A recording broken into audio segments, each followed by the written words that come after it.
بسم اللہ الرحمن الرحیم۔ السلام علیکم ورحمۃ اللہ وبرکاتہ۔ آن لائن قرآن 93 چینل پر خوش آمدید۔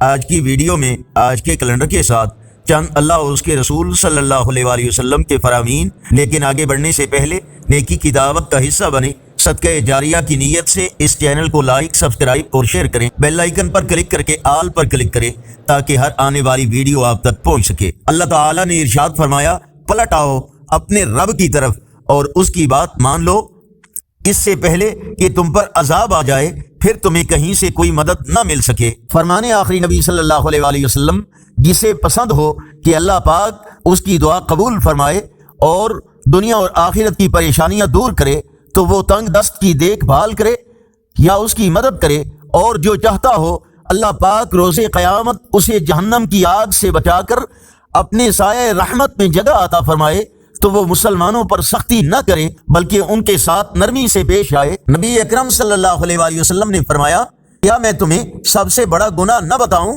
فرمایا کہ جھوٹی بات، یا فرمایا کہ جھوٹی شہادت سب سے بڑا گناہ ہے۔ رسول اللہ صلی اللہ علیہ وآلہ وسلم نے ارشاد فرمایا، یاد رکھو، انسان کو جس سبب سے روزی سے محروم کیا جاتا ہے وہ گناہ ہے جس کو وہ کرتا ہے۔ مغفرت اور رحمت کی دعا، رب اغفر وارحم وانت خیر الراحمین، اے میرے رب درگزر فرما اور رحم کر، اور تو رحیموں میں سے اچھا رحیم ہے۔ عزائے عمری شیطانی دھوکہ ہے۔ آج کل یہ میسج بہت شیئر ہو رہا ہے کہ رمضان المبارک کے آخری جمعہ کو مخصوص طریقے سے 4 نفل پڑھنے سے 700 مہینے کی قضائیں ادا ہو جاتی ہیں۔ یہ بالکل غلط اور جھوٹا میسج ہے۔ یاد رکھیں، حدیث پاک کے مطابق جتنی نمازیں قضا ہوئی سب کو ایک ایک کر کے ادا کرنا ضروری ہے، اس کے علاوہ کوئی صورت نہیں ہے۔ اس میسج کو ہر جگہ پہنچائیں۔ اور قابل افسوس بات یہ ہے کہ سوشل میڈیا مسلمانوں سے بھرا پڑا ہے، بس مسجدیں ہی خالی ہیں۔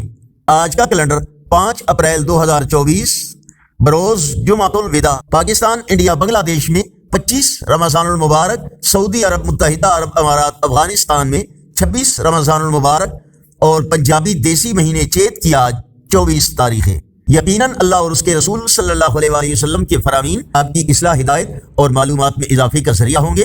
صدقہ جاریہ کی نیت سے اللہ اور اس کے رسول صلی اللہ علیہ وآلہ وسلم کے پیغام کو زیادہ سے زیادہ لائک، سبسکرائب اور شیئر کریں، اور جمعۃ المبارک کے مخصوص دن، خاص لمحات میں اس عاجز و گناہگار کو بھی اپنی مبارک دعاؤں میں یاد رکھیں۔ السلام علیکم ورحمۃ اللہ وبرکاتہ۔